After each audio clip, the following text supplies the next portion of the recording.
Pengundian peserta Piala Asia U20 2023 digelar di Tashkent, Uzbekistan. Ke-16 tim dibagi menjadi 4 grup dengan 2 tim teratas dari masing-masing grup akan melaju ke perempat final di ajang yang akan berlangsung pada 1 hingga 18 Maret 2023.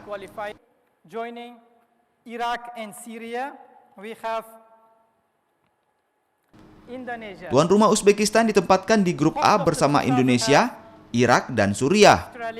Grup B diisi oleh Qatar, Australia, Vietnam, dan Iran. Sementara Korea Selatan, Tajikistan, Yordania, dan Oman berada di grup C. Sementara di grup D diisi juara bertahan Arab Saudi, Jepang, Cina, dan Kirgistan. They are in the group A together with Indonesia, Iraq.